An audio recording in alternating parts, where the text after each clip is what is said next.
Buenos días.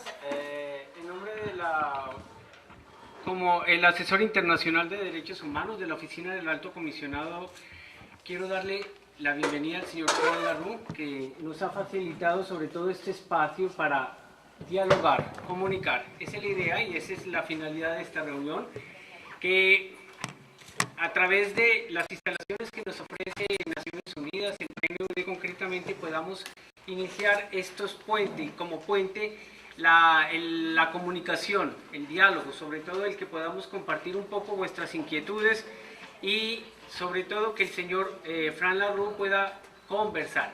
Por eso se ha denominado conversatorio. Señor Fran Larroux, muchas gracias. Quiero aprovechar también la oportunidad porque gracias a la cooperación suiza, la presencia del señor Larroux, así como de su experto y la persona que lo acompaña, ha sido posible. Con lo cual quiero agradecer muy encarecidamente sobre todo a este organismo y sobre todo al gobierno suizo por su apoyo.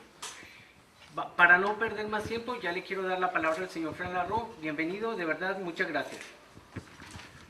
Muchas gracias, Efraín, y doy las gracias también a Naciones Unidas, al PNUD y a todo el sistema de Naciones Unidas por su apoyo y por auspiciarnos en esta casa suya. Déjenme hacer 2 o 3 consideraciones iniciales. Esto es un diálogo con ustedes, las personas de la prensa, y quisiera, sin embargo, fijar algunas posiciones. Lo primero es que esta visita mía viene dirigida a un solo tema. Entonces les pediríamos que nos remitiéramos a ese tema, y es al tema de la ley, de la reforma a la ley de telecomunicaciones. Lo digo porque los relatores hacemos visitas de país en las que vemos todos los temas, que fue el caso mío en agosto del año pasado.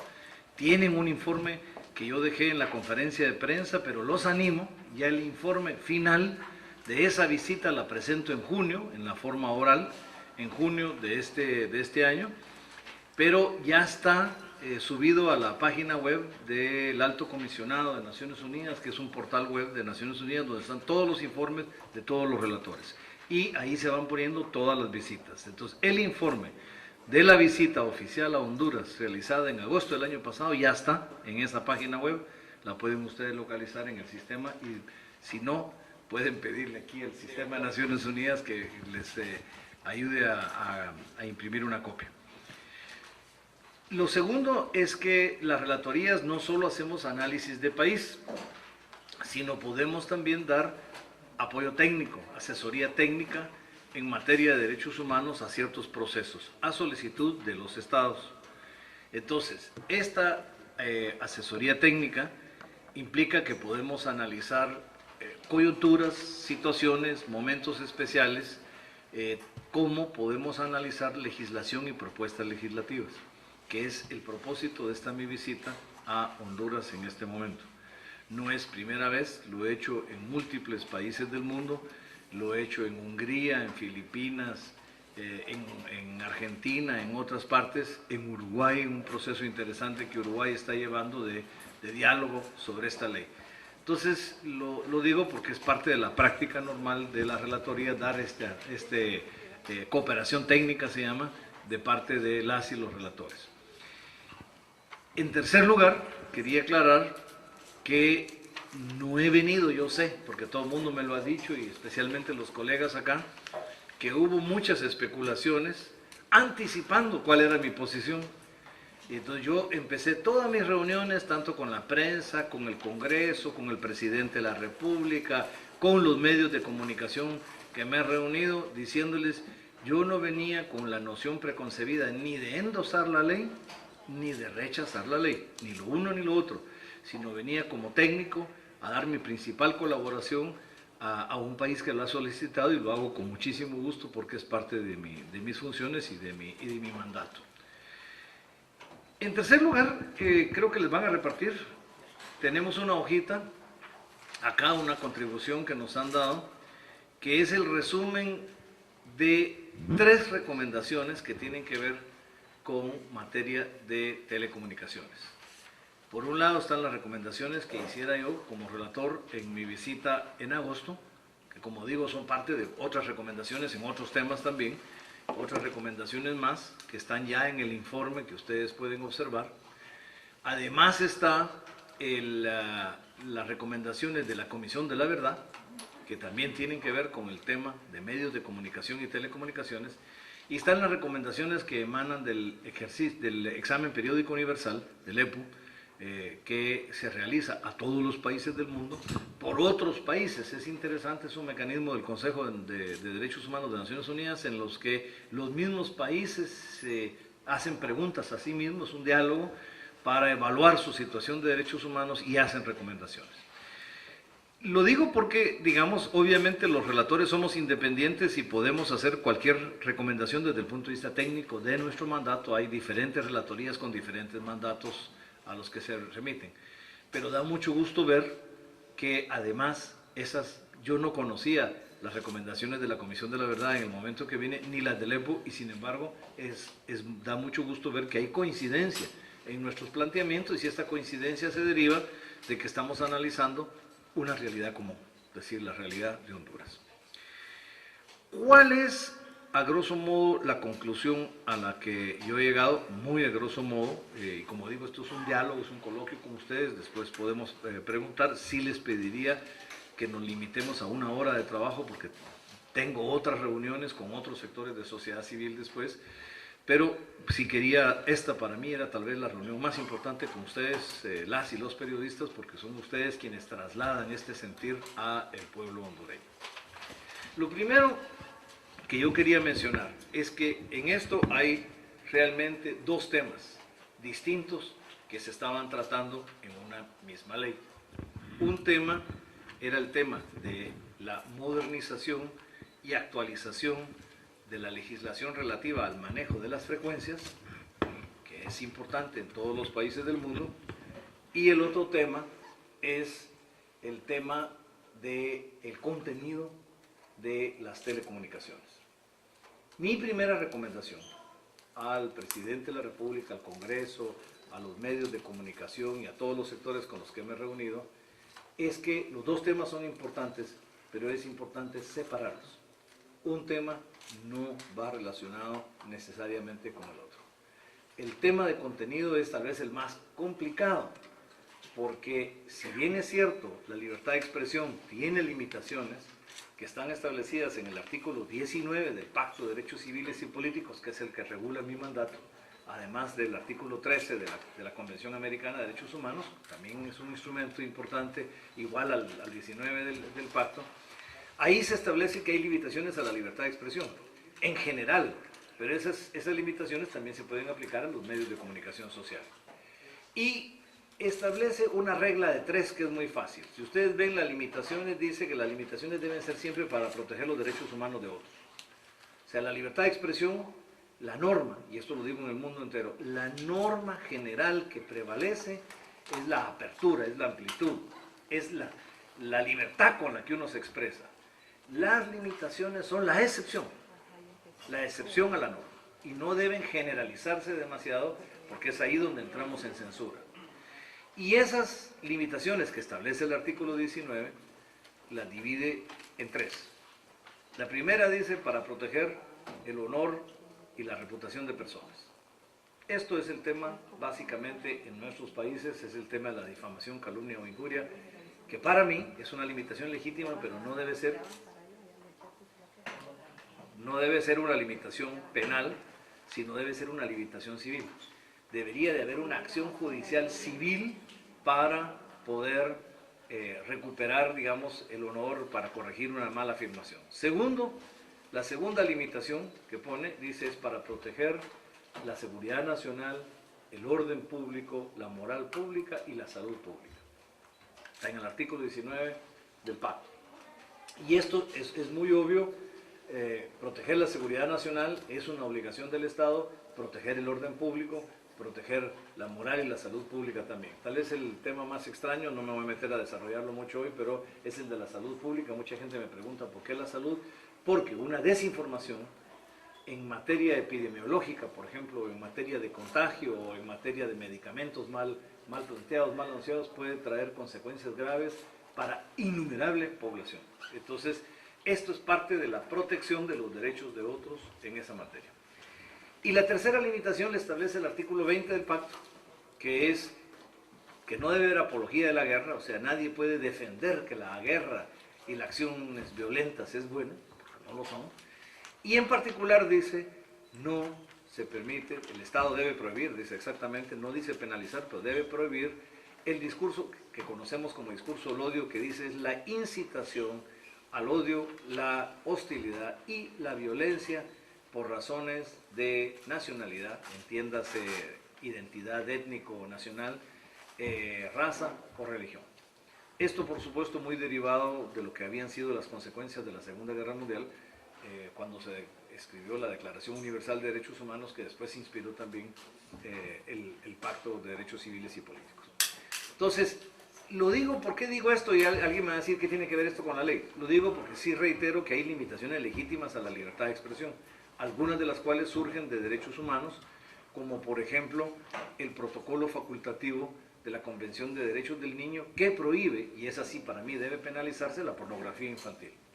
O la Convención contra el Genocidio, contra el Delito Internacional del Genocidio, que habla de la prevención y de criminalizar toda incitación al genocidio.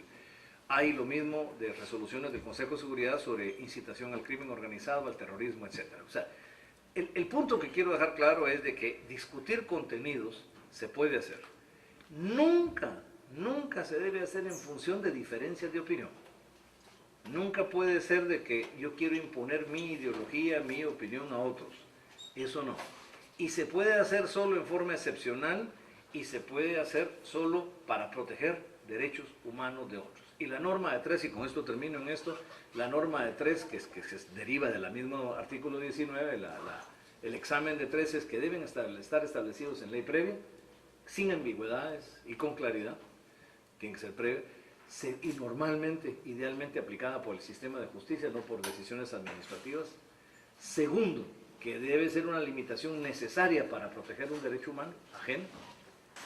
Y tercero, que esa limitación debe ser proporcional a la protección de ese derecho, porque a veces con buenas intenciones hay exceso. Este es el caso de la difamación, por ejemplo, como delito penal. La difamación me parece que es un concepto correcto, que debe existir, pero debe ser una acción civil y no una acción penal, que no es proporcional, sino es excesiva para proteger el honor y la reputación de personas. Con esto quiero dejar claro que esto mismo es materia de discusión de otra ley. Cuando el pacto dice se debe prohibir el discurso del odio, del odio racial, por ejemplo, que incite a la violencia, a la discriminación, eso puede ser materia de una ley, pero no tiene que ver con esta ley que estamos discutiendo. Entonces, lo único que quería yo era dejar dos principios de derechos humanos claros, es las limitaciones sí existen, deben estar basadas en ley y en normas y principios de derechos humanos, y son otra materia que no debería de tratarse con esta ley. Porque crear ya mecanismos de verificación de contenido sí se puede volver problemático si no está muy claro de qué contenidos hablamos y de qué es lo que se va a limitar. Pasando al segundo tema, que es el de regulación de las frecuencias, ahí sí es donde está incluso la coincidencia con la Comisión de la Verdad y con el examen periódico universal. Todos los países, y esto no solo es Honduras, todos los países tenemos retrasada la materia, digamos, retrasada la legislación. Son legislaciones en unos países de los años 50, en otros de los años 60, 70, pero el hecho es de que cuando se legisló, las telecomunicaciones tenían otro componente. Ni siquiera incluso se habla de las comunicaciones interactivas, ni siquiera se regula el acceso al Internet, que para mí debería ser una prioridad de todo Estado, es llevar el Internet a las zonas rurales más lejanas. Pero cuando hablamos del manejo de las frecuencias, específicamente del espectro electromagnético, es distinto a todos estos otros medios de comunicación, porque el manejo de las frecuencias es el manejo de un bien público. O sea, las frecuencias que existen en el medio ambiente son propiedad pública, son de todos. A veces decimos son propiedad del Estado, sí, porque el Estado maneja los bienes públicos, pero en general son de todos, nos pertenecen a todos. Y el Estado lo que hace es administrarlo para el bien de todos. Este es el tema fundamental, y ahí sí hay una obligación del Estado de poner orden. Entonces, ahí sí creo yo que es el momento oportuno de hacer una regulación y una legislación en materia de manejo de frecuencias. y de telecomunicaciones. Primero me permitiría decir que yo dejaría un solo tema que tiene que ver con contenido en esta ley, pero no es por el contenido mismo, sino es porque se constituye en una regulación de horario. Y ese tema además es el tema más incuestionable que todos los países del mundo tienen, y es la protección de la niñez. Es decir, en todos los países del mundo, no solo el horario de las telecomunicaciones, sino además los espectáculos públicos en general, que no son telecomunicaciones, pero los espectáculos públicos también se califican para protección.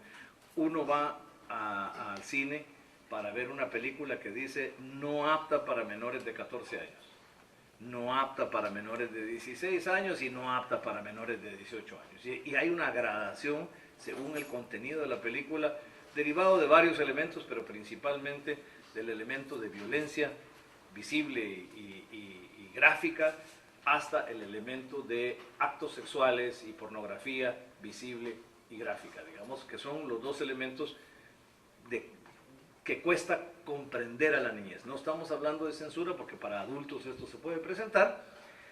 Las mismas películas dicen para 18 años o más, para adultos, perfecto. El adulto que quiera verlo lo ve. Y lo mismo pasa con el horario de televisión, que es donde yo lo dejo. El horario reconocido en el mundo como el horario de protección de la niñez es de 6 de la mañana a 10 de la noche. Después de las 10 de la noche pueden presentar cualquier programa de contenido adulto que quieran, que ya serán los padres de familia los que regulen que sus hijos a las 10 de la noche estén en la cama y no tengan acceso a esta programación.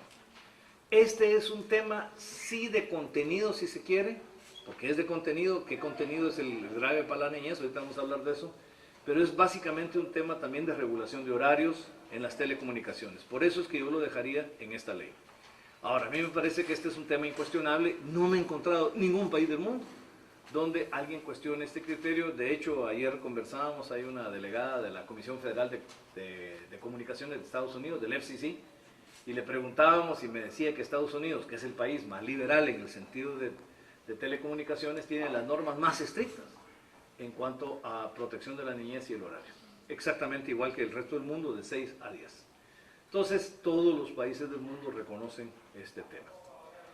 ¿Cuáles son los temas que deben limitarse en horario diurno? Porque aquí hay diferentes opiniones. Los padres de familia tienen una idea, las iglesias tienen otra, diferentes grupos sociales, los artistas tendrán otra propuesta. Yo lo reduzco por razones, puede ser muy simplista, pero lo reduzco por razones de claridad a los dos temas que les mencioné. Se debe prevenir que las niñas, niños y adolescentes observen en vivo escenas gráficas de violencia directa. Sea esta un asesinato, un acto de tortura, una violación, o sea, cualquier escena de violencia directa que tiene efectos traumáticos en la psicología infantil. Y por otro lado, las escenas, que también se les vuelve difícil de entender, las escenas de actos sexuales, no de sexualidad, porque puede haber educación sexual, sino de actos sexuales y de pornografía, o sea, el uso malintencionado de la sexualidad, que afecten a los niños. Estos son los dos ámbitos nada más que yo pondría en esto, por lo cual sí debe corregirse la clasificación de qué se puede presentar en horario diurno, digamos, de 6 a 10. Este tema solo sí implicaría probablemente crear una comisión de asesoría, en la que yo creo que debería crearse una comisión multisectorial, en la que no deberían de participar, por supuesto, no debería participar CONATEL, no debería ser miembro. CONATEL solo es el ente regulador de frecuencias y solo regula el uso del horario y de las frecuencias, y no debería participar el Estado en general, sino debería ser una comisión de sectores de ciudadanía, digamos, ¿no? Que estén los padres de familia, las iglesias, educadores, universidades, qué sé yo, el Colegio Profesional de Psicólogos, etcétera. Digamos, puede haber una conformación multisectorial que permita establecer cuáles son los contenidos de un programa que efectivamente sean de carácter violento para la niñez. Ese es un tema, es el único tema, insisto, de contenido que creo que debe quedar en esta ley, y la dejo porque es un tema de regulación de horarios, insisto, no tanto por contenido, sino por la reglamentación de horarios. Ahora, pasando al tema propio de la ley, ya diferenciándolo de los contenidos, ya hemos quedado de que mi recomendación es que no se toquen contenidos en esta ley, y que además ese tema se maneje con mucho cuidado, porque tal vez en cualquier país del mundo, no solo en Honduras, en cualquier país del mundo es el tema más peleagudo, porque hay siempre la tentación a la hora de legislar y las diferentes opiniones, de que cada quien quiere imponer su opinión. Y yo insisto, en contenido solo son aceptables las limitaciones establecidas en las normas de derechos humanos para proteger derechos humanos. No son aceptables las limitaciones que se deriven de opiniones políticas, de críticas, de denuncia a la corrupción o de búsqueda de la transparencia, ni mucho menos las competencias políticas de cualquier tipo. De hecho, el discurso político, el discurso de lo público es un discurso privilegiado que debe ser particularmente protegido, porque esa es la función principal de los medios de comunicación, garantizar participación ciudadana en la vida pública de un país. Pasando entonces a las frecuencias, ¿cuál es la recomendación? Y ahí sí hay múltiples recomendaciones. Primero, yo creo que es importante que haya una norma, porque mucha gente dice, ¿por qué no dejamos las cosas como están? No es tan fácil, porque de hecho la tecnología está subiendo. Por ejemplo, viene el salto digital, la digitalización. Eso tiene que ser regulado. Ustedes saben que un canal de televisión se vuelven 6 canales. ¿Qué quiere decir? Dejar las cosas como están quiere decir que quien tiene un canal se queda con los 6, ¿o no? O se distribuyen de otra manera, o se hace una reserva para el Estado. A mí me parece que hay que regular incluso este proceso de digitalización y el salto digital. Entonces, el primer paso que yo creo que debe haber es 4 categorías de medios de comunicación, de telecomunicación en el país, con el uso de frecuencias electromagnéticas. La primera son las comunicaciones comerciales. Y esto ya existen, no hay problema, se entiende que son concesiones y que deben regularse por una norma de concesiones con un tiempo específico por el cual se paga esa concesión del usufructo de una frecuencia. Hay países, digamos, en casi todos los países, diría en el mío no, de hecho sea paso, pero eso fue un escándalo, digamos. Este es un servicio que se da con una frecuencia que es de propiedad pública, algo debe recuperar el Estado por el uso de esa frecuencia. Segundo lugar, deben estar las frecuencias comunitarias, que deben tener igual derecho a las comunidades, especialmente a las comunidades más rurales, más distantes de los núcleos urbanos, a tener sus propias frecuencias de comunicación. No quiere decir que cada quien tenga una radio o una televisión, quiere decir que grandes sectores, comunidades puedan hacerlo. Tercero, yo creo que deben haber frecuencias para todos los grupos étnicos claramente identificables. Alguna gente le llama minorías, otros le llaman grupos étnicos, grupos indígenas del país, especialmente en nuestra Centroamérica, que tiene una riqueza cultural enorme por la diversidad cultural y de la diversidad étnica. En la Declaración de Naciones Unidas sobre Derechos de los Pueblos Indígenas, tiene un artículo que es muy interesante. Dice, todo pueblo tiene derecho a tener un idioma, una cultura, valores y tradiciones. Tiene asimismo derecho a reproducir esa cultura para las nuevas generaciones. Y le agrega al final, y tiene derecho de tener medios de comunicación social propios para dar a conocer su cultura. Entonces, en aras de esa Declaración de Naciones Unidas sobre Pueblos Indígenas, creemos que a cada grupo étnico de Honduras hay que concederle manejo de alguna frecuencia adecuada al tamaño de ese grupo étnico en territorio, digamos, al grupo lingüístico étnico-cultural, a donde abarque que pueda cubrir esa región. Esto incluye la población misquita, los garífunas, cualquier otro grupo afrodescendiente, los grupos de origen maya que puedan existir, chortillos y otros que puedan existir en el territorio nacional. Entonces esa es la tercera categoría. Y la cuarta categoría es la telecomunicación pública. Y cuando hablo de telecomunicación pública son las estatales. La telecomunicación pública a mí me parece que es muy importante, pero aquí hay confusión. Primero, no debe ser comunicación del gobierno. Una comunicación pública no es ni siquiera, o sea, ni del gobierno nacional, ni de los gobiernos locales. Si uno habla de un municipio, por ejemplo, no es el medio de comunicación del alcalde o del gobierno municipal, no. La comunicación pública es del Estado, con recursos de Estado, recursos públicos, pero es para servicio público, no controlado por quienes detentan el poder político, sino más bien con una junta directiva independiente. Este es el caso, digamos, el ejemplo más clásico que todo el mundo pone es el caso de la BBC de Londres.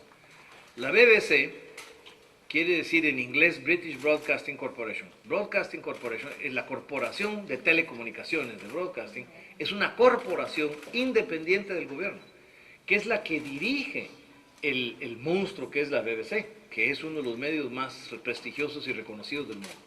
Entonces ellos tienen una junta directiva, tienen fondos del Estado británico, o sea, es financiado por el Estado de Gran Bretaña, del Reino Unido de Gran Bretaña, es considerado una propiedad pública, es del Estado. El Congreso decide sobre sus fondos, puede decidir cosas de ese tipo, pero no se puede meter en el contenido ni el Parlamento británico ni el gobierno británico. Sigue siendo un ente autónomo. Y eso les ha permitido mantener la calidad por tantos años. Igual está la Radio Netherlands y podríamos hablar de otros ejemplos parecidos. Entonces mi propuesta, esta propuesta no es solo para Honduras, es una propuesta que repito en el mundo entero. Mi propuesta es que sí es importante en el mundo de hoy, en América Latina lo hemos perdido, en Asia, por ejemplo, hay mucha comunicación pública, pero en América Latina se fue perdiendo. Yo creo que América Latina debe recuperar la comunicación pública, pero hacerla independiente. La comunicación pública no debe estar al servicio de ningún gobierno y mucho menos de un partido político, porque además los gobiernos cambian y la idea es que la comunicación tenga una calidad, una línea editorial, una función de servicio permanente como parte del Estado. Entonces, esa es la cuarta categoría. Entonces, repito, las 4 categorías son frecuencias comerciales, frecuencias de uso comunitario, frecuencias para grupos étnicos, lingüísticos identificables en el país, en el territorio, y las públicas. Aquí también hay una confusión que quisiera yo aclarar, y es que se habla de porcentajes. En general, incluso mucha gente piensa que la ley de Argentina, por ejemplo, que yo apoyé en su momento porque me parece una buena ley, que la ley de Argentina dividía el espectro en 3 partes iguales, 33%, y eso no es exactamente así. Lo que la ley de Argentina hace es exigirle al Estado que sí reserve un 33% del espectro para las frecuencias comunitarias, para garantizar de que siempre haya una reserva y que las comunidades tengan de dónde encontrar una. Pero en el resto del espectro no dice cómo se use. Aún más yo diría, darle el 33% del espectro al Estado no tiene sentido porque el Estado no necesita una tercera parte de las frecuencias. Si el Estado a nivel nacional va a usar 1 o 2 y con repetidoras y a nivel local, pero efectivamente no es que el Estado quiera llenar una tercera parte de frecuencias. No tendría la capacidad administrativa ni los recursos para hacerlo. Entonces no se puede hablar de una tercera parte de frecuencias públicas, eso no se puede. Pero sí se puede hablar de una reserva, de una tercera parte, 33% para frecuencias comunitarias. Y el resto del manejo del espectro que se haga conforme las necesidades nacionales o locales que se tengan. Este es un tema realmente trascendental. El siguiente tema es el tema de los mecanismos de concesión, porque es muy fácil hablar de que, bueno, 4 categorías, pero no vi en el proyecto de ley, y a mí me parece que es de los temas más serios, y cómo se puede conseguir una frecuencia. Insisto, no se trata de que cada ciudadano piense que va a tener una frecuencia, porque eso no es posible, sino la idea es que cada sector o sectores grandes del país puedan tener acceso a ciertas frecuencias y al uso de frecuencias. A mí me parece que eso debería estar en la ley. En la ley tiene que haber un procedimiento para llegar a las frecuencias. Y ciertamente después se puede reglamentar más, pero no hay que ir dejando a que se hará el reglamento y se hará el reglamento primero, porque uno nunca sabe si ese reglamento, después cambia el Congreso, viene el nuevo Congreso y no se sabe si va a haber ese reglamento, no va a haber ese reglamento, si se va a hacer. Eso queda muy vago. Yo creo que las etapas, por lo menos principales del mecanismo, deben estar en la ley misma. Y ahí sí tengo una posición, es que la subasta no es el mecanismo idóneo para la concesión de frecuencias. Porque la subasta privilegia el poder económico. Digamos, la subasta es una forma injusta de concesión de frecuencias. Me parece a mí que hay que abrir a concurso, sí, la solicitud de frecuencias, hacer audiencias públicas y de esas audiencias públicas, pues establecer criterios, por ejemplo, de representatividad de las comunidades. ¿Qué criterio hay para escoger una comunidad, si es un municipio, una mancomunidad de municipios, una región? Si es en una zona lingüístico-étnica, ¿quién va a representar? Porque sí, por supuesto que van a haber problemas, de repente van a venir dos solicitudes de dos grupos distintos. Yo no estoy diciendo que va a ser fácil, pero eso es lo que la ley establece. La ley establece cuál va a ser el criterio para escoger a quién se le da la administración de esa frecuencia. Entonces, esto es clave y es importante. Y yo quitaría la subasta del todo, aunque en algunos países la subasta se sigue usando para las frecuencias comerciales, con la idea de que se supone que eso garantiza la sostenibilidad de una frecuencia, porque quien tenga el poder económico de entrar a la subasta es quien la va a poder mantener. Sigo creyendo que es injusto, yo la quitaría para todo el espectro, pero en todo caso, si queda subasta, podría quedar solo para las comerciales, pero no para todas las demás categorías, no para las comunitarias, ni las étnicas, ni las públicas. Esto me parece a mí que son concurso público, audiencias públicas, donde todo el mundo pueda llegar a oír el debate con criterios establecidos lo más claramente posible. El tema de mecanismos, insisto, no debe estar agotado en la ley, pero debe estar claramente planteado en la ley. Y tal vez los últimos puntos, tal vez los más peleagudos.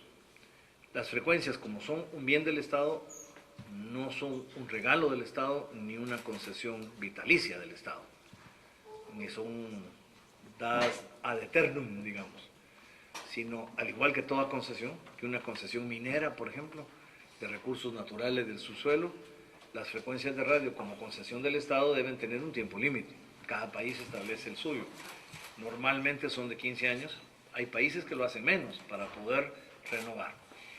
Y aquí tiene que haber una característica primaria básica. Frecuencia que no es utilizada cuando se dio la concesión es frecuencia que se pierde. Porque como es un bien público, no se puede dar el lujo de tenerlo inactivo. O sea, se dan las frecuencias con la mejor intención de que sean usadas para el propósito que se pidieron. Pero si alguien recibe una frecuencia y por un lapso de tiempo establecido en la ley no la activa, por cualquier razón, pues entonces pierde el derecho a esa frecuencia. Eso además hace que no se pueda dar una acumulación pasiva de frecuencias, que en algunos países se ha dado, de gente que acumula frecuencias, no las usa, pero así evita competencia. Es decir, nosotros creemos que es importante que se dé la... Fíjense que en libertad de expresión y en el tema de comunicación social y el derecho del público a recibir información hay un principio muy importante que estableció UNESCO hace mucho tiempo, pero que todos aceptamos en el mundo de los derechos humanos, que es el principio de diversidad y pluralismo.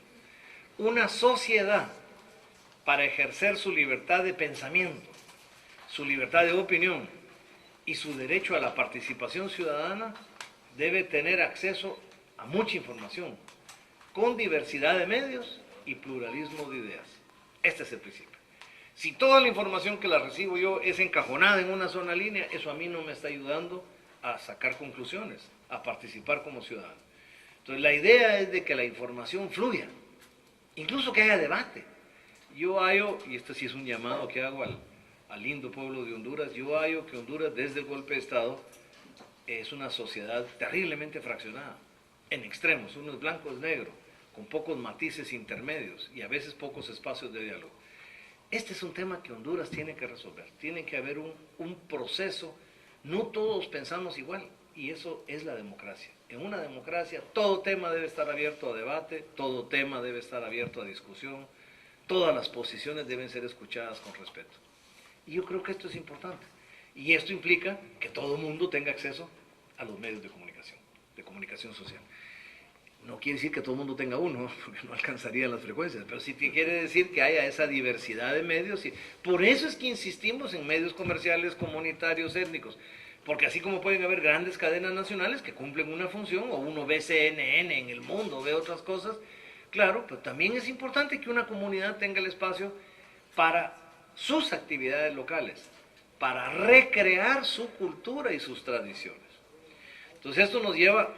Las concesiones, insisto, deben ser por un tiempo fijo, fijado en la ley. Yo no me voy a meter en detalles, esto es Honduras, lo debe hacer el Parlamento, pero las frecuencias deben ser utilizadas. Estos son principios universales que estoy dando, no son solo para Honduras, sino en general, ¿no? Una frecuencia no utilizada debe ser perdida. Debe haber un límite a cuántas frecuencias puede tener una persona, yo no lo voy a establecer, pero cada país tiene límite, o sea... El tema es que la acumulación indebida o los grandes monopolios son un atentado Yo siempre pongo el ejemplo de Berlusconi en Italia. La acumulación de medios que Berlusconi hizo, la concentración de medios, le permitió la concentración del poder político. Entonces eso tergiversó el proceso democrático de Italia, y todavía puede, porque Berlusconi todavía amenaza periódicamente con regresar, a pesar de los delitos que ha cometido. La ventaja de ser relator de libertad de expresión es que puedo decir lo que pienso, pero bueno. Entonces yo digo, uso el ejemplo distante de Berlusconi, pero lo uso a propósito porque es muy simbólico. Es decir, el Rupert Murdoch es otro ejemplo. ¿Sí? Esa concentración indebida de medios lleva al manejo de la opinión pública, y eso no es correcto. No debe haber ni monopolios privados ni monopolio público tampoco. No deben haber monopolios, punto. Debe haber diversidad y pluralismo de ideas, debe haber posibilidad de debate y de diálogo. Todo eso es un desafío que le queda al gobierno de Honduras en su propuesta al Parlamento y al Congreso de Honduras en la decisión legislativa. ¿Qué pasa? Hay ciertos temas, digamos, ¿cómo puede perderse una frecuencia? También hay que establecerlos. Se puede perder por mal uso, por mal manejo, por no pagar los derechos o por invadir otras jurisdicciones de otras. Es decir, yo creo que deben haber normas administrativas también que regulen un poco. La UIT tiene algunas de estas normas, normas administrativas que regulen este uso de las frecuencias.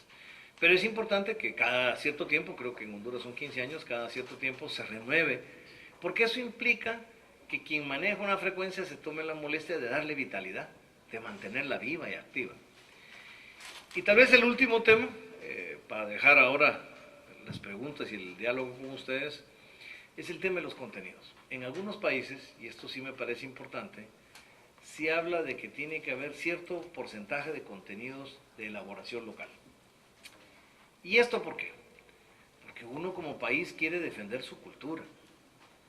Hoy en el hotel me pasó una cosa interesante. En el hotel le dije al joven del comedor en el desayuno, le digo, mire, ¿cuál es el desayuno más sabroso que tienen ustedes? El catracho, por supuesto. Es decir, lo dijo con tanto orgullo que además me comí uno. Entonces, yo sí pienso que hay un orgullo que todos llevamos dentro, del país al que pertenecemos, de la cultura que tenemos, del idioma que hablamos, de las tradiciones, de nuestros valores, de nuestros antepasados. Entonces, esos valores, esa cultura, es de todo el país. Y el problema es que a veces, digamos, especialmente en la televisión, pero pasa también en la radio, muchos de los contenidos son todos centrados en la ciudad capital.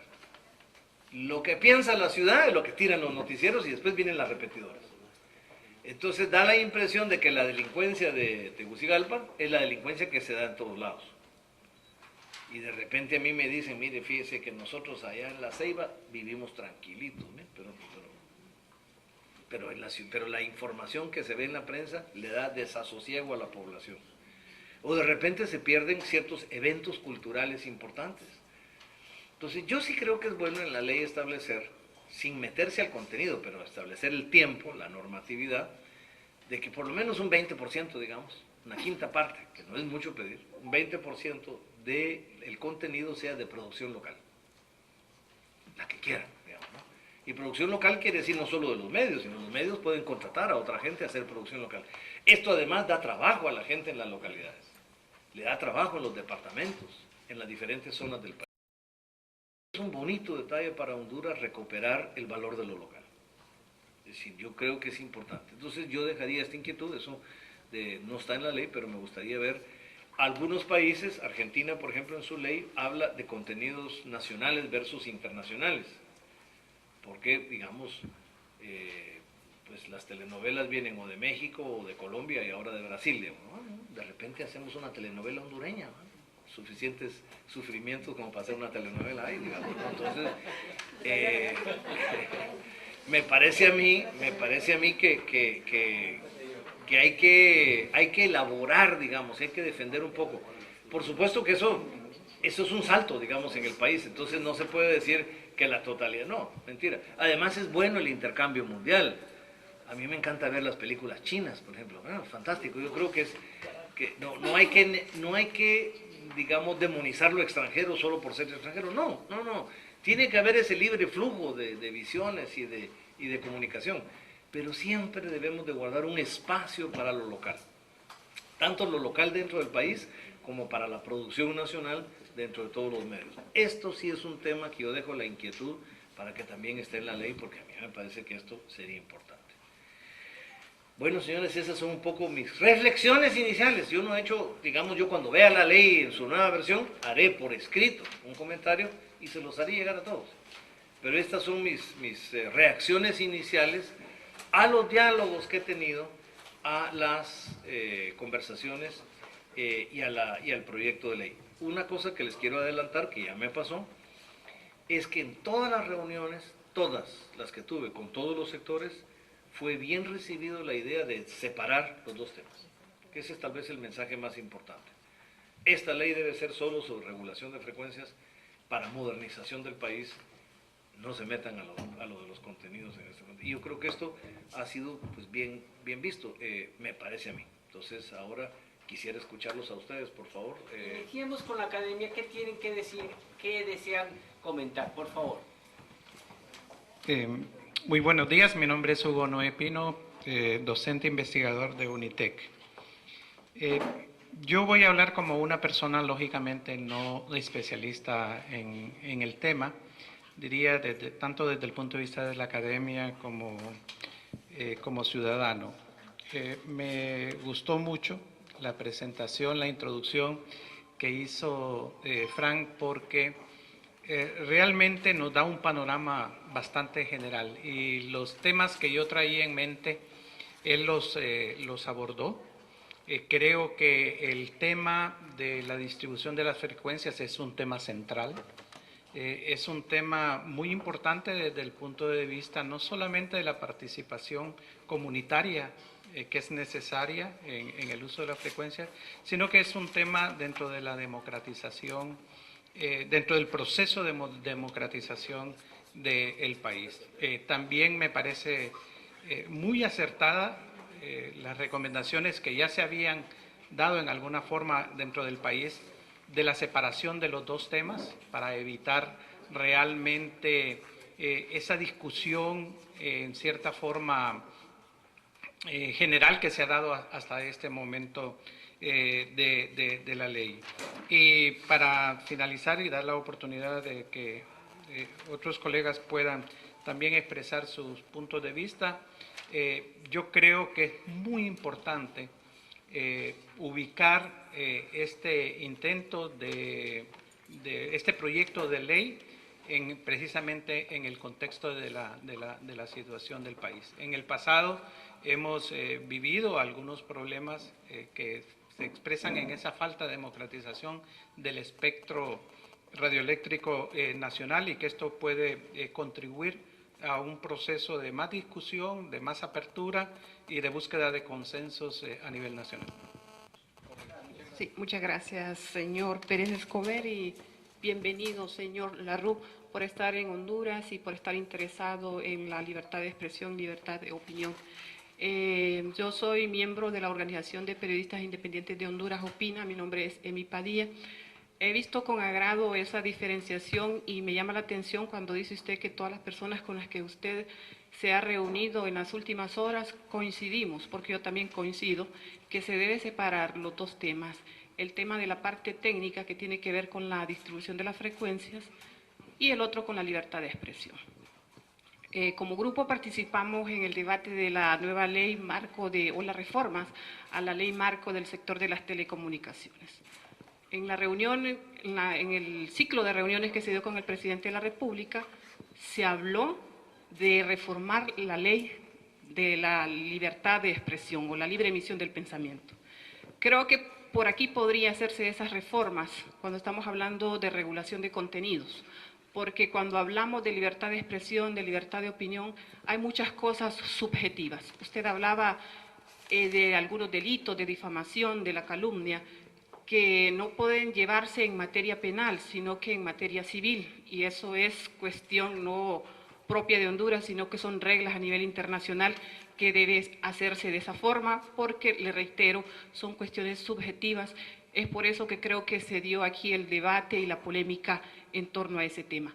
Por la otra parte de la distribución de frecuencias, creo que ahí sí compartimos en un 100% con la ley, porque creemos que debe haber equidad en la distribución de las frecuencias. Todos los hondureños tenemos derecho a tener esa libertad de la libre emisión del pensamiento, la libertad de opinar por los canales que nos da las frecuencias del espectro radioeléctrico, por ser un bien común, un bien del Estado. Por lo tanto, consideramos que esa distribución de frecuencias no debe hacerse de una forma porcentual. Usted lo habló y dijo de una tercera parte para las frecuencias comunitarias. Quisiera saber, pero al final, cuando termine de exponer lo que voy a hacer, que nos dijera si existe algún porcentaje para las frecuencias comerciales, si se debe poner un límite. También interesante y que comparto es lo siguiente: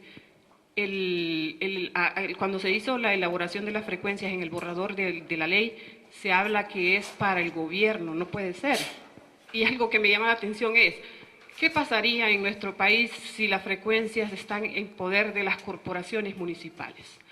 ¿Los alcaldes van a hacer campañas proselitistas como lo hacen en la actualidad, abusando de los recursos del Estado? ¿O funcionarios que se encuentran en un poder del Estado, que tienen campañas políticas, que buscan la presidencia de la República, que buscan una diputación o que buscan una corporación municipal, van a estar utilizando los medios de comunicación para hacer campañas políticas? No puede ser.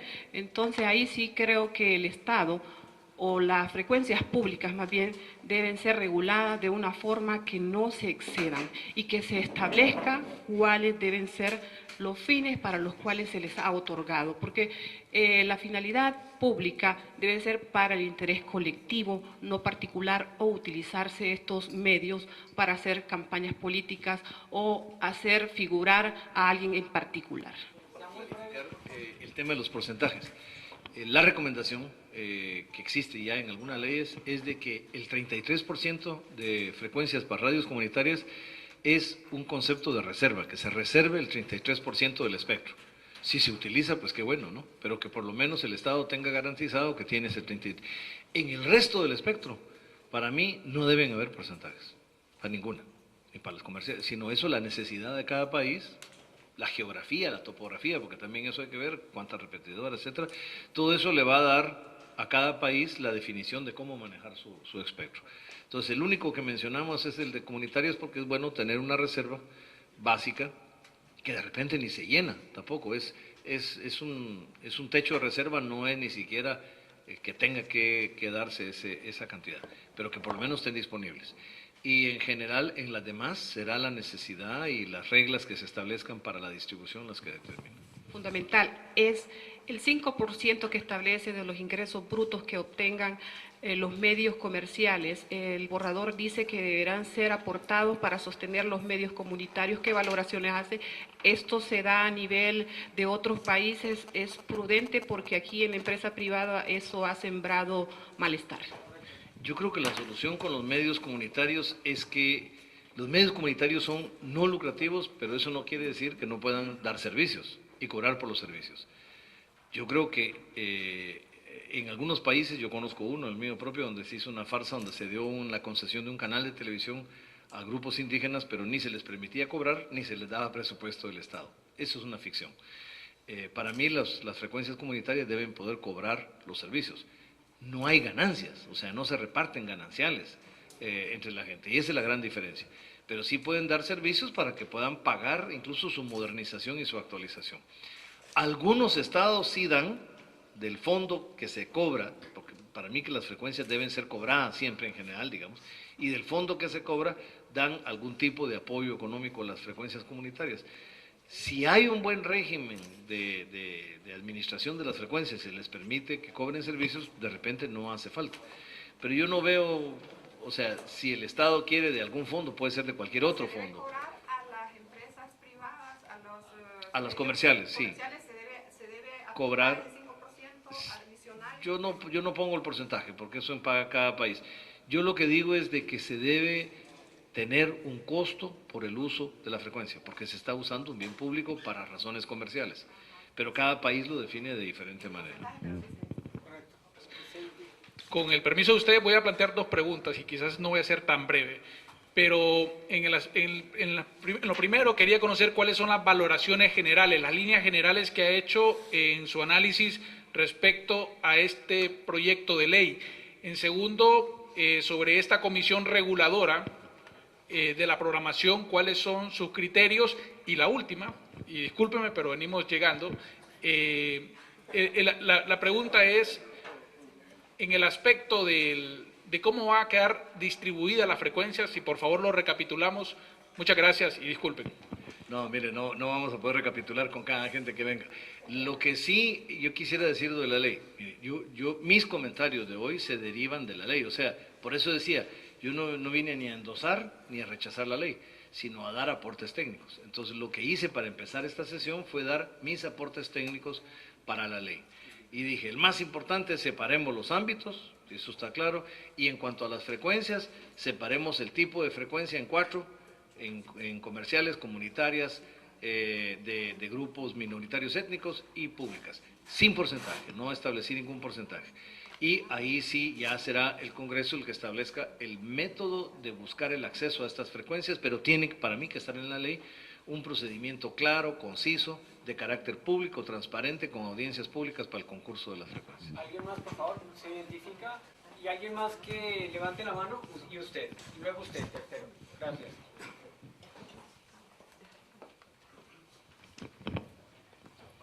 Buenos días. Arnold Burgos, noticiero Hoy Mismo, Corporación Televicentro. Yo creo que en las reuniones que sostuvo usted ayer con los diferentes sectores, tanto el presidente del Congreso como el presidente Lobo, además de la Asociación de Medios de Comunicación, las frecuencias en realidad no se convierten en el principal problema, porque según ha argumentado, por lo menos los dueños de medios, no hay ningún problema, o sea, están anuentes a que estas frecuencias sean revisadas. Aquí el problema radica en la comisión que quiere crear el Gobierno de la República, que vigilará lo que se transmita. Y si hay algo que no le gusta al gobierno, sancionará al medio de comunicación con el 5%, como lo dijo mi compañera, del ingreso trimestral del ingreso bruto, aparte de los impuestos que ya pagan los medios de comunicación. Entonces aquí hay una regulación en cuanto a la información que se quiere brindar. Ese es el verdadero temor que dan a conocer los dueños de los medios, y no sé si a este tema se lo informó el presidente Lobo, porque él dice, si no lo aprueba el Congreso Nacional, coloco una cuarta urna en las próximas elecciones, y esto lo decide el pueblo hondureño. Muchas gracias. A mí me parece, en todas las citas que he tenido, que hay consenso. Yo no hablo por el presidente Lobo, eso, pero por favor entrevisten al presidente Lobo. Yo lo que le puedo decir es lo que yo le dije a él, no lo que él plantea. Pero mi recomendación es que al no tratar el tema de los contenidos, no debe integrarse esa comisión, porque esa es materia de contenidos y eso puede ser mal interpretado, y que es mejor no tocar, que eso sería materia de otra ley, y si se llega a hacer otra ley de contenidos, debería ser en el marco de los derechos humanos, de las limitaciones que establecen los mismos derechos humanos. La reunión con el presidente Lobo fue de lo más armoniosa, entendió perfectamente todos mis planteamientos, manifestó su complacencia de que hayamos tenido la reunión. Yo dejaría que él dé sus declaraciones sobre qué es lo que está pensando hacer en el futuro. No me metí a propósito. Yo la única norma que establezco como principio es de que la utilización comercial de las frecuencias debe pagarse, digamos, en todos los estados, no solo en Honduras. Yo no sé cuánto sería, pero debe haber digamos, algún cobro mínimo, no debe ser una cosa excesiva para no cabalmente no dificultar, digamos, el trabajo. Pero a propósito también no me metí en el tema tributario ni fiscal, porque eso sí no es materia de mi mandato, no puedo yo emitir opinión en esas cosas. La única comisión que yo mencioné, y solo para aclararla, que no se vaya a confundir con la otra, es que en el tema de la regulación del horario de la niñez y de los contenidos que para la niñez deben limitarse en el horario diurno de 6 a 10, sí es bueno tener una comisión de sociedad en general para definir que eso es lo que se hace en todos los países del mundo, para definir cuáles son exactamente esos contenidos y qué programas deben ser retirados hasta después o pospuestos, digamos, hasta después de las 10 de la noche. Pero eso no tiene nada que ver con contenidos en el sentido de otros temas, en el sentido político, en el sentido de... Porque hay países donde dice, bueno, es que queremos verificar la veracidad de la prensa. Yo siempre he dicho quien verifica la veracidad de la prensa es el público lector, nunca el Estado. Es quien lee, quien decide qué periódico lee, qué noticiero escucha, qué canal mira, o observa, pero no es el Estado. Entonces yo sí creo que es importante dejar claro que esta comisión que yo estoy proponiendo es una comisión de expertos en la niñez, en temas de niñez, solo para definir los dos casos que yo decía, los de violencia explícita, definirlos más, y los de actos sexuales y pornografía explícita que puedan afectar a las niñas. Nada La más. ley que es impulsada por el presidente de la República a través de la Secretaría de Justicia y Derechos Humanos. Y lo más importante, ¿cuál fue la exposición del presidente Porfirio Lobo Sosa?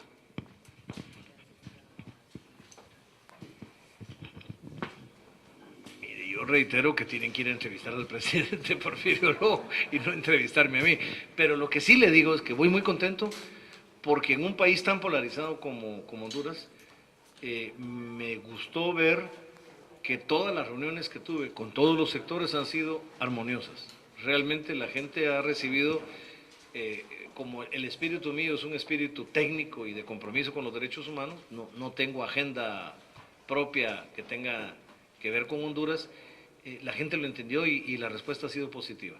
Incluso le diría, en el Congreso, por ejemplo, la reunión, yo no los conté, pero fue con un sinnúmero de parlamentarios, creo que casi todos eran miembros de la Comisión de Comunicación, pero hubo divergencia de opiniones entre ellos, y a mí me pareció realmente una reunión muy saludable, muy buena, desde el presidente del Congreso al presidente de la Comisión y los miembros de la Comisión, y fue un diálogo muy oportuno. Entonces yo voy contento de poder contribuir a que si en algún momento podemos disminuir las tensiones de este país y lograr ciertos niveles de diálogo y de entendimiento, esto es importante. Muchas gracias, buenos días. Soy Gustavo, vengo de Radio Progreso en el norte del país y acompañando y representando más de una veintena de radios comunitarias. Para nosotros es importante la visita del relator y además es importante que se trate, que se hable este tema de las telecomunicaciones, porque nosotros como radios comunitarias y populares y alternativas en el país hemos sido invisibilizados en el marco jurídico de las telecomunicaciones por décadas y aún en este diálogo de las grandes corporaciones y el gobierno se sigue invisibilizando. Es decir, el tema de la distribución de frecuencias, el tema de solo la palabra comunitario no existe en la legislación hondureña, solo partiendo de ahí. Y nosotros, todas las radios en todo el país hemos venido discutiendo, debatiendo y hemos llegado a muchísimas conclusiones. Y creo que entre ellas es que los periodistas, los comunicadores, nos hace falta a los medios de comunicación hacer y contribuir a una cultura de diálogo, de debate, alrededor de temas tan importantes como este. También nosotros al interno hemos platicado que la comunicación o la telecomunicación en el país no necesita reforma. Necesitamos construir colectivamente una nueva ley de telecomunicaciones que regule todo este marco. Sería más que pregunta, es comentar precisamente esto, de que los medios de comunicación debemos de alguna manera mantener un debate constante y permanente alrededor del tema de la libertad de expresión y de las telecomunicaciones. Es decir, no se puede agotar en 2 o 3 reuniones en casa presidencial o en unas cuantas notas periodísticas. Este tema es tan importante para la vida democrática del país que hay que mantener un diálogo permanente. Parte de la idea que tenía yo en definir las 4 categorías de las que he hablado era precisamente eso. Yo sí creo que en las telecomunicaciones ha pasado un fenómeno en toda América Latina y es que se ha invisibilizado a las comunicaciones comunitarias y creo que este es el momento de darles vitalidad y darles vida y darles su lugar.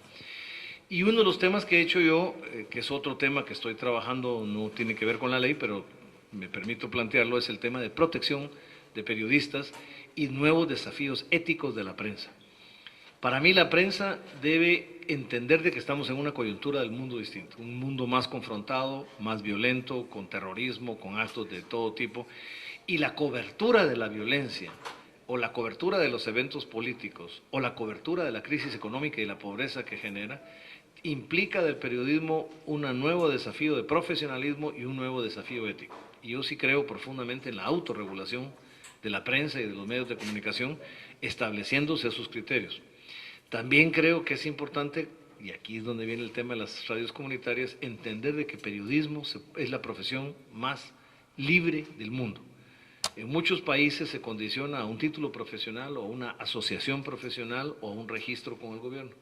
A mí me parece que esos tres elementos son importantes. Si uno se puede profesionalizar, por supuesto, si se puede tener el título mejor, si se puede crear una asociación profesional también y un código de ética de la asociación.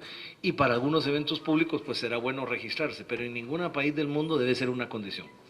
Entonces, en mi informe al Consejo de Derechos Humanos de la ONU en Ginebra, el año pasado, en junio, lo pueden ver también en la página web, yo planteo que periodista es todo aquel que investiga hechos, sistematiza la información y la traslada ordenadamente a un público específico. Y eso lo puede hacer mucha gente.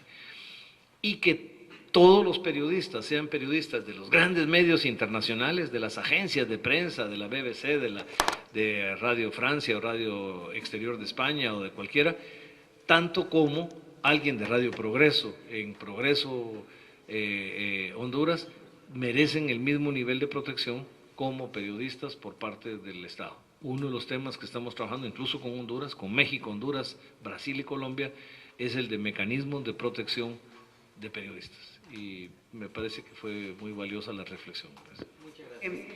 Mi pregunta va orientada en lo siguiente: el manejo de la noticia roja y amarillista.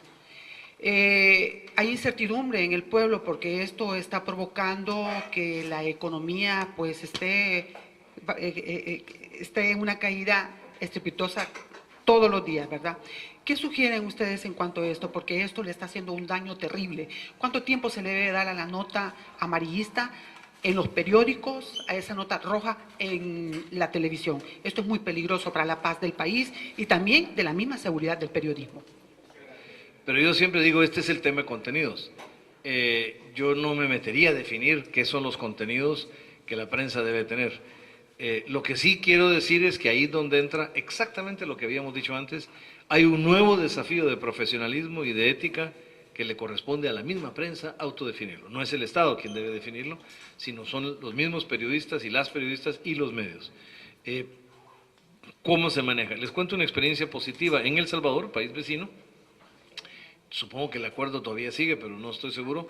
Los periódicos escritos decidieron voluntariamente entre sí, a pesar de que son competencia unos con otros, de que no iban a llevar fotografías de violencia en la portada. Adentro sí podían, pero por lo menos en la portada, porque decían, si vemos los kioscos, si los niños pasan en la calle, ven los kioscos, si el turismo pasa, si todo el mundo, estamos contribuyendo a generar esta imagen de violencia del país. Y fue un acuerdo voluntario entre ellos. La violencia es un hecho real. Yo nunca diría que no debe cubrirse como noticia. No, porque la violencia se da y nos concierne a todos. O sea, hay que tratarla, pero hay que tratarla en una forma profesional y ética. Y ese es el desafío que la prensa tiene. Pero yo ese desafío creo que es de los medios, no tanto del gobierno. Bien, sí. No está tan largo. Mire, me gusta lo que decía el señor Larroux sobre la protección a los periodistas y en lo que está trabajando, porque nos estamos viendo amenazados en este momento cuando se está dando esta polémica entre dueños de medios, el gobierno y todo lo que se ha generado. Y me gusta también apoyo lo que es la libertad del ejercicio del periodismo, aunque muchos compañeros en este país creen que hay que ser licenciado en periodismo para poder ejercerlo.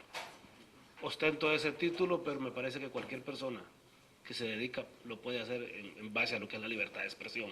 Y esta libertad de expresión que estamos viendo nosotros como periodistas, yo represento a un grupo de periodistas independientes, que es una palabra que también nos está dando mucho problema, pero somos periodistas que no trabajamos con ningún medio, que compramos nuestro propio espacio y hacemos posible un espacio, incluso algunos tenemos gente trabajando con nosotros que genera ingresos al Estado.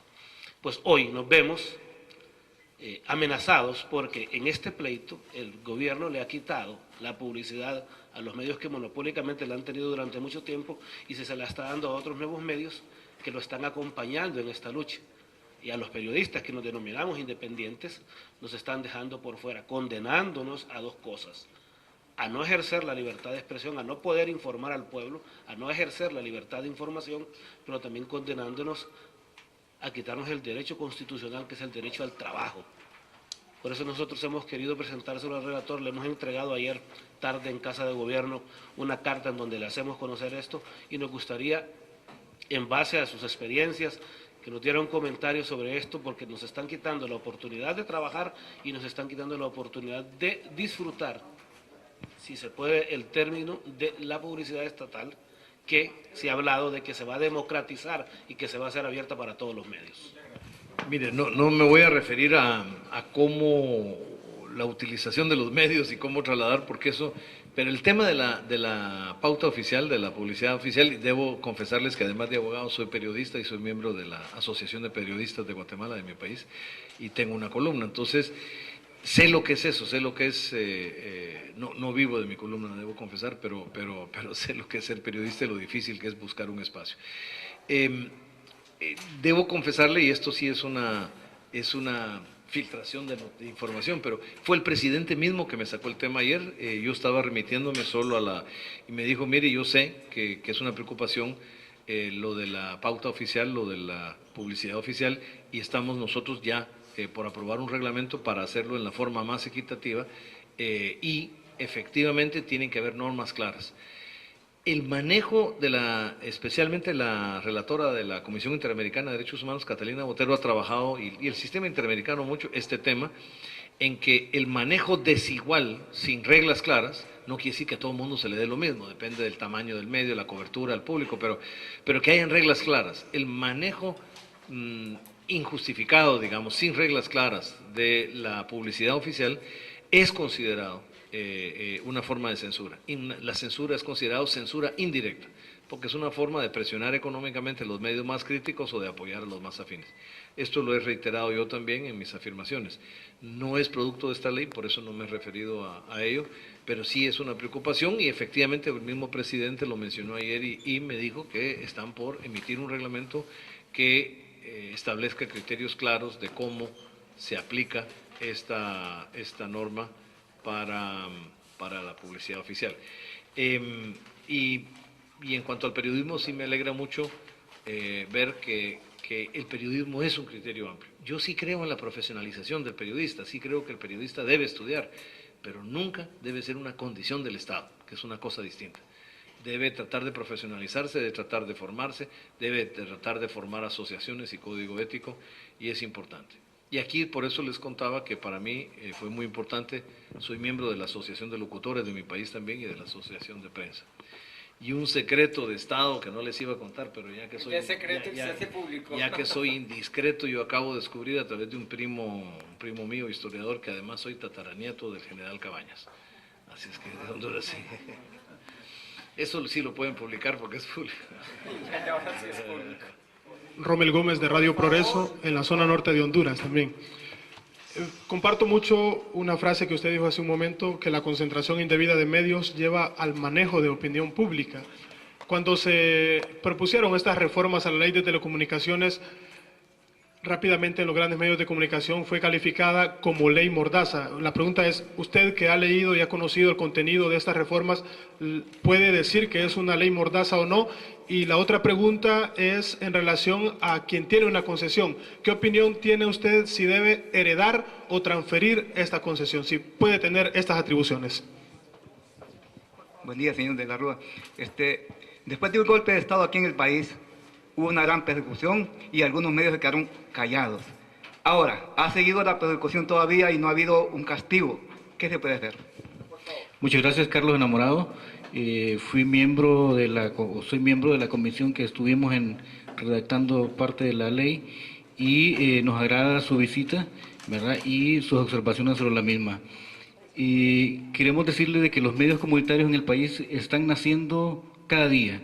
El día de ayer nació una radioemisora en Copán, comunitaria, de Las Chuñas, una de las mujeres, grupo de mujeres, y esto está creando bastantes expectativas en la población y en los grupos sociales de nuestro país con el nacimiento de nuevos medios comunitarios. La pregunta es, ¿qué recomendación podemos darle al gobierno para que los sectores sociales puedan tener la confianza en que esta ley va a abarcar y va a proteger a los medios comunitarios? Muchas gracias. Yo no reiteraría lo que dije al principio de este coloquio, de este diálogo con ustedes.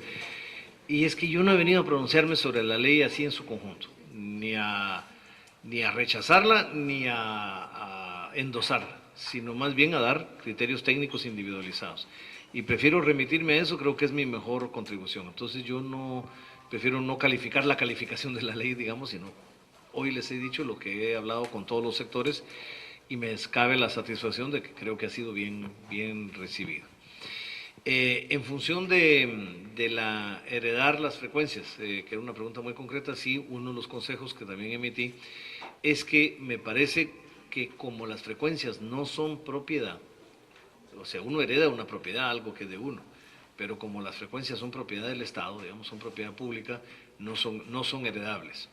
Pero cuando hablábamos con el presidente, comentábamos que, sin embargo, al fallecer una persona que tiene una concesión, debe de alguna forma abrirse de nuevo el proceso de concurso para la frecuencia, pero sí se le debe dar prioridad en ese concurso a los herederos de esa persona fallecida. No quiere decir que sea automático, como digo, como no es una propiedad de la persona, no lo traslada automáticamente, pero sí se le da prioridad en el sentido de que normalmente alguien de la radio lleva a sus hijas o sus hijos, o de la televisión, al medio, a que conozcan el medio, lo entiendan, lo manejen. Entonces, en un nuevo concurso tendrán una posibilidad prioritaria de obtener una nueva concesión, pero sí implica aplicar para una nueva concesión. Esa fue mi recomendación. Y por último, en cuanto a la nueva radio, pues me alegra mucho que los grupos de mujeres, parte de la idea de las radios comunitarias es que dentro de las comunidades haya grupos específicos, mujeres, grupos étnicos especiales, que normalmente no han tenido voz para que a través de las radios puedan tenerlo. Creo que el desafío de Honduras es precisamente el desafío del diálogo. Y este es tal vez mi llamado final, es a una sociedad tan fraccionada y dividida como Honduras, me gustaría dejarles el ánimo y la motivación de que esta sea la ocasión de entablar, no solo a través de los medios de comunicación social, sino en las mismas comunidades y en todas partes, un diálogo entre todos los sectores y entre los núcleos urbanos y los sectores rurales o entre grupos étnicos de diferente naturaleza o diferente idioma.